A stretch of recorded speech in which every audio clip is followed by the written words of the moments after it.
everyone, welcome to my studio. Today we're going to paint some snowdrops and I'm going to create a background using some Daniel Smith Primatech paints and some salt, and let's get started. So this is a piece of Bockingfoot, it's an 1/8 sheet, and I've taped it down using masking tape.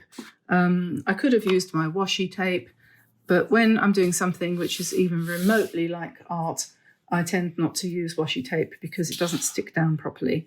And of course the design on it, which is very sweet and everything, it tends to distract from what you're actually doing. So I'm going to put a moon on here, and I'm not going to make it that big. I need a circle to draw around. Anything will do. Let's hope that's not dirty. This is just a thing. I'm going to put it around about here, I think. It doesn't really matter. It's a random choice. Stick it there. That's the moon. And then we are going to drop in colours into the paper.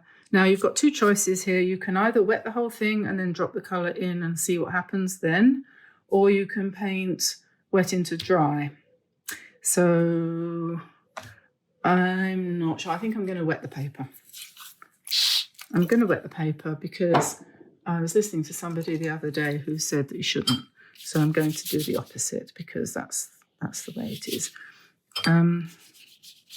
So I'm going to wet the paper, just using a size 12 or 11 brush to just quickly drop water over everywhere. Now, I have to get this done while the moon is still full. So I'm in a hurry. I'm going to rush this. No, I'm not really. Painted the cockerel yesterday, and if you're looking at this 10 years in the future and I'm dead, anyway, go back and have a look at the cockerel. And I couldn't remember what the thing on his head was called, and I was informed it was a comb. Well, by that time I'd remembered, thank goodness. So I'm going to drop some turquoise in the middle. And part of the fun of painting like this is just to watch the paint wander around aimlessly, not knowing what it's doing. And then I'm going to put in some quinacridone gold.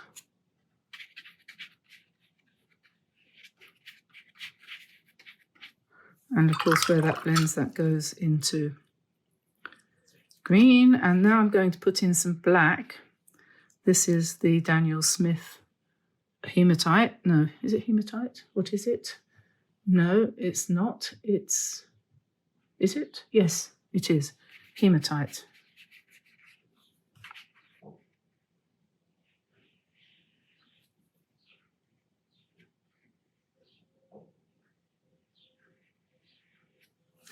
And then I'm going to add some purple down here.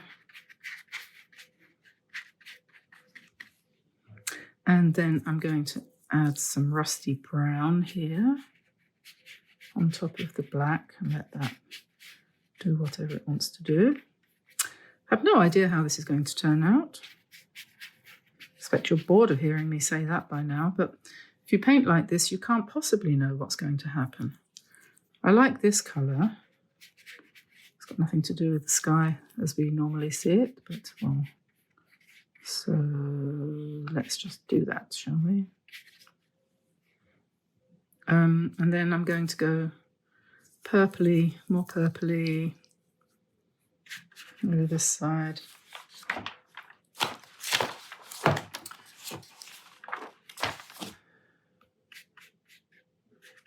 Of course, you do need to make sure that you don't end up with mud, because if you do, you have to do it again.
And now I'm going to sprinkle some salt onto this.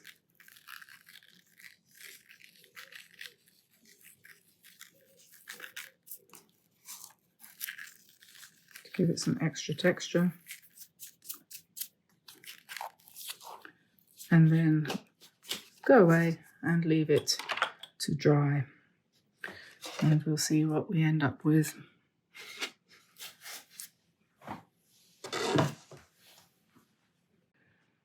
So this is what it now looks like, now that it's dry and I've taken off the masking tape. So I'm in two minds here as to whether to try to draw straight onto this paper or whether to do a design using tracing paper first of all. And I might draw onto the tracing paper first so that I can move it around a little bit and see whether or not I've got the right arrangement. So maybe I'll do that. Just going to sit down here, and it's pouring with rain again. The leaves are long and slender. They're not fat.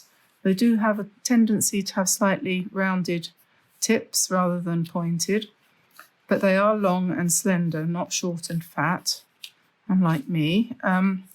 Short and fat is me. So then at the top they have a kind of holding thing which holds the petals. And then the petals come down, and there are 4, I think. And they kind of do a little umbrella sort of thing, really. And so what I'm going to do is I'm just going to see if I can envisage this actually happening as a painting. And I like the way the moon is standing there. I think it's quite fun. Somehow the idea of snowdrops in moonlight is quite appealing. Here comes the rain. Tamsin's just taken Zen out for his walk, and she's going to come back slumps, I would say probably slightly less than happy. Arthur, what are you doing?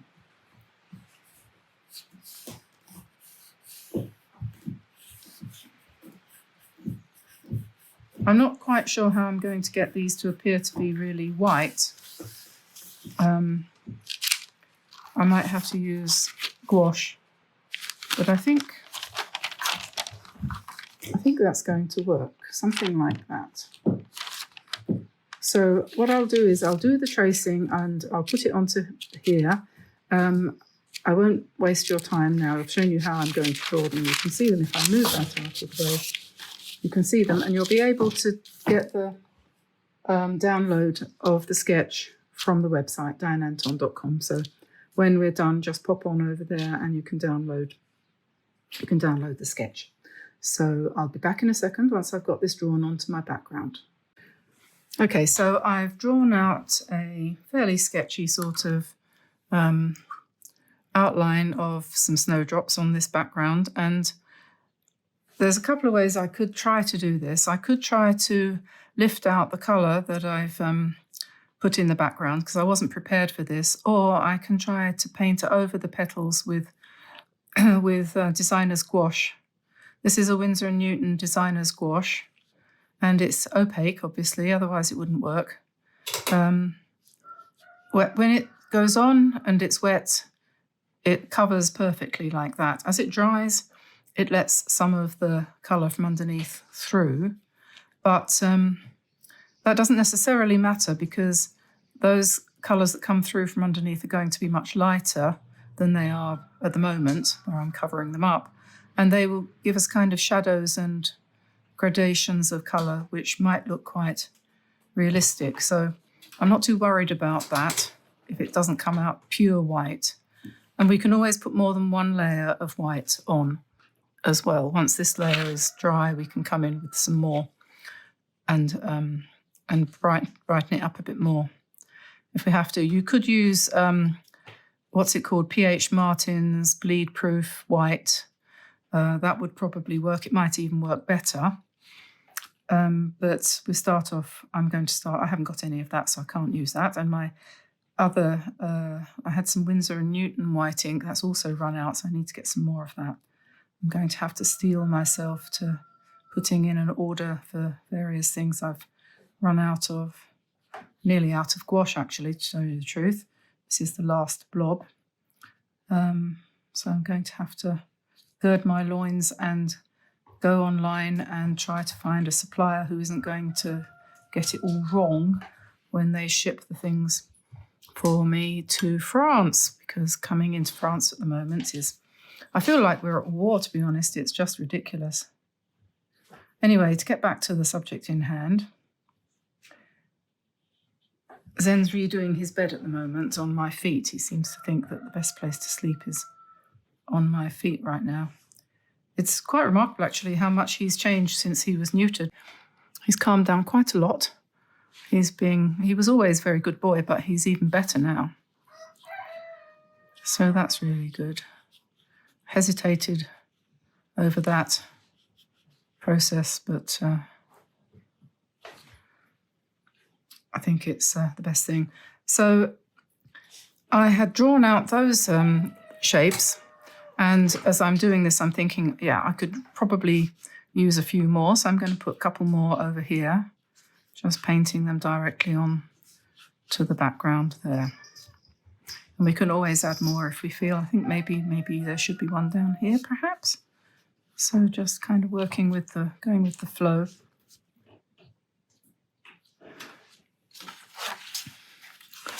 I've got my painting from last year to refer to. I remember when I did that painting last year, it was quite difficult for me because I was still learning, as we are always still learning, how to make these videos. And I'm a little bit less tentative now, but still it's still a process of learning.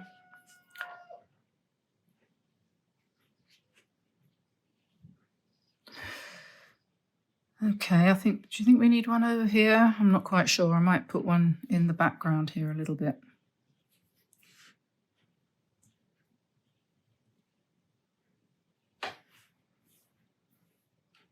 And oh, I did have one here, so I'm going to put that one in as well.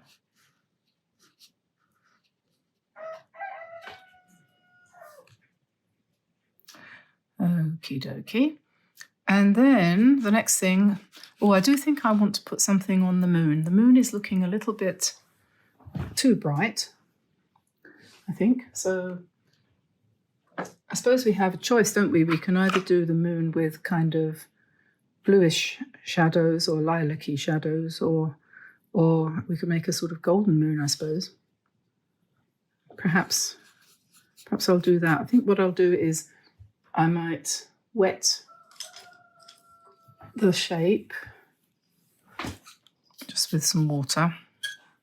Obviously, I'm not going to use sulfuric acid. So we wet that with some water, and then I'm just going to drop in a few golden blobs. This is a little bit of, that is cadmium yellow, a little bit of cadmium yellow mixed with, what's it called? Gouache, white gouache. And you can see now already this is starting to dry and it's starting to not be brilliant bright white anymore. So we will have to come back and reinforce that probably.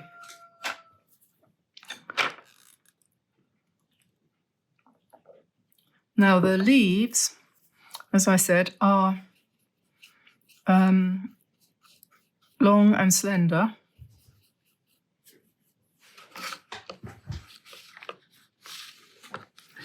And green. And so I'm mixing up some, this is olive green, I think I've got here. I'm going to see how that works. I'm going to paint in some of the stems. And at the top of the flower, there's a little cup or cap which holds the petals all together. So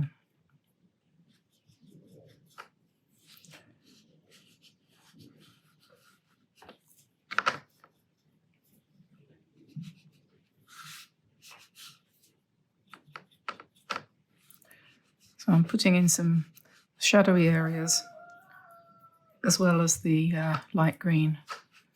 We'll just see how this goes, because this is really, as usual, a bit of an experiment.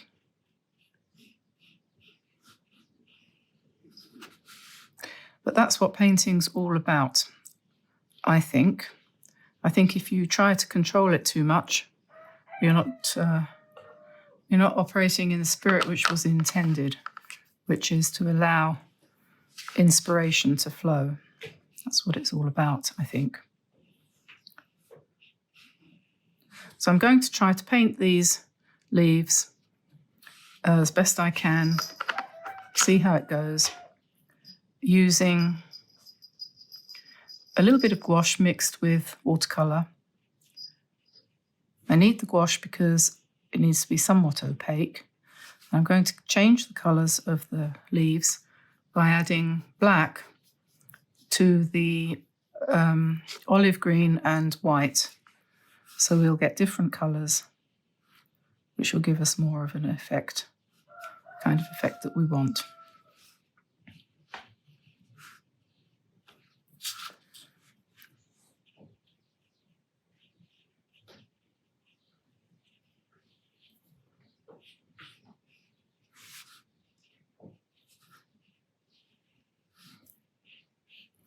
And they obviously grow, they grow in the wild, and then a lot of people have got domesticated ones, you know, especially bred for gardens. So you can see there's some wonderful pictures on the internet of wonderful, huge swathes of these things. You can only call them swathes of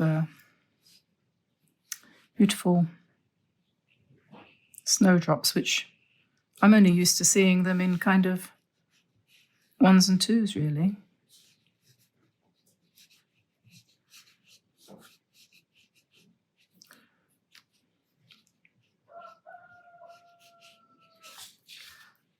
So I'm sort of using a greyish green, because I think that they are a sort of greyish green, but I wanted something a little bit neutral to go over this rather busy background. I was quite surprised when this dried, the way it looked, because when you go back to the way we did the background, it was a bit chaotic and it looked amazingly messy, for want of a better word. Okay, so we go over here, do these ones.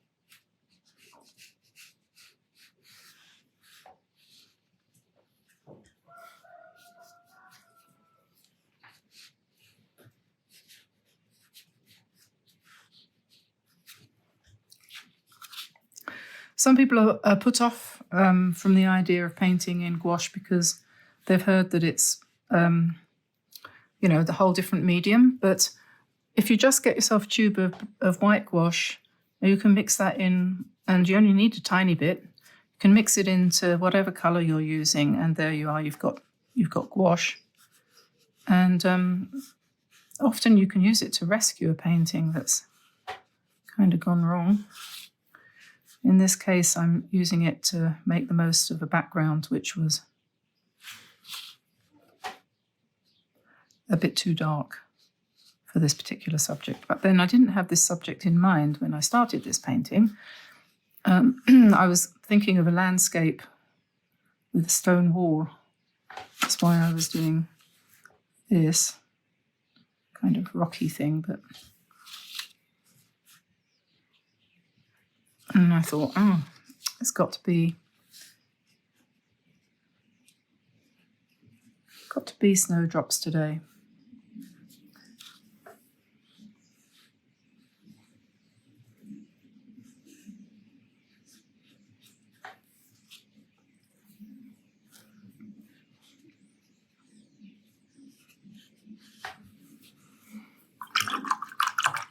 Okay, so I'm going to pick up some nice clean white again, come back in and highlight the flowers. Bring back the highlights. I've got some pencil lines there that I really probably ought to go over, because although I like leaving pencil lines on a lot of my paintings, you don't always want them. And this is probably one of those cases where maybe you don't.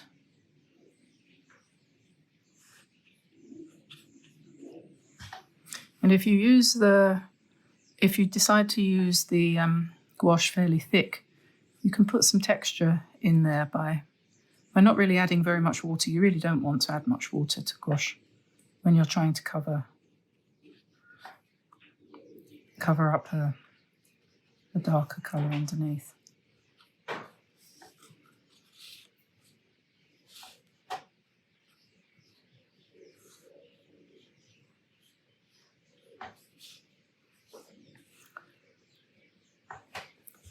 Okay, now I'm going to let that dry and then come in and see whether, I think probably we'll want a few more darks in the area of the, the green areas especially, and probably some shadows on the flowers. But I'm going to let that dry for a minute now.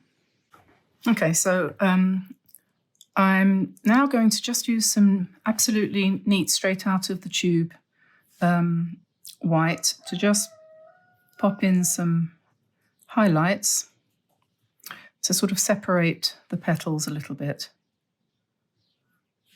just down the edge there, so that it looks like some of the ones in front, some of them are sort of in front. And I don't want to fiddle around with this too much, because you know what happens when you fiddle.